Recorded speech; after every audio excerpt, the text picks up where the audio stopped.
Every software system has to answer a foundational question. Do all the pieces run together as one program, or do they run as separate independent processes that talk to each other? That question is the heart of the monolith versus distributed architecture debate, and in this video we are going to work through it carefully.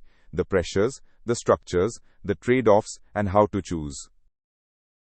When you first build a system, everything lives in one place, one codebase, one server, one deployment. That feels natural. But as the product grows, teams step on each other, certain parts of the system get overloaded, and a single bug can take everything down at once. The instinct is to split things up.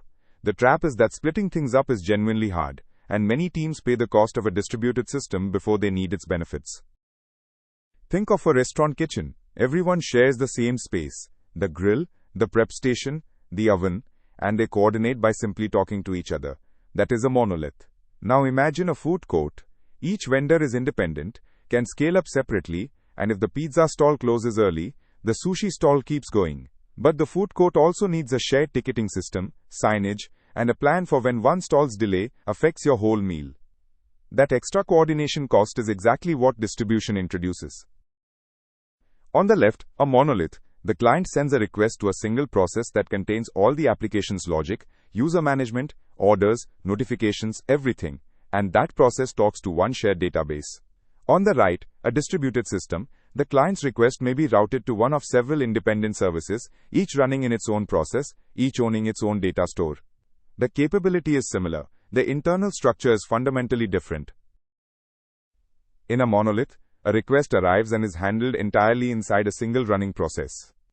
Routing to the right module is just a function call, fast, reliable, and with no network involved.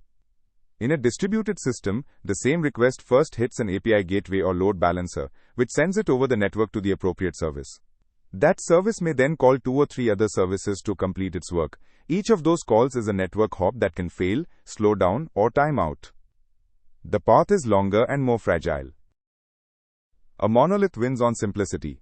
One build pipeline, one deployment, in-process calls with microsecond latency, and a straightforward debugging story. Its weakness is that every module shares the same process in the same database, so a memory leak in one module hurts every other module, and you cannot scale just the high-traffic part. A distributed system lets you scale and deploy each service independently and contain failures. But you pay with network latency, the need for service discovery, retry logic, distributed tracing, and a far more complex deployment pipeline. The default recommendation from experienced architects is to start with a monolith.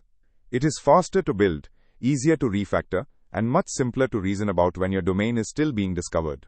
The right time to move toward distribution is when you have a concrete problem it solves, a specific service that needs to scale independently, a team boundary that maps cleanly to a service boundary, or a reliability requirement that demands isolation. Complexity should always be earned by a real need, not assumed in advance. The monolith versus distributed question is really a question about complexity and where you want to pay it. A monolith keeps things simple and co-located, which is exactly right for most early-stage systems. Distribution earns you independent scalability and fault isolation, but it demands that your team is ready to operate a more complex system. Know what problem you are solving, and let that not fashion drive the choice.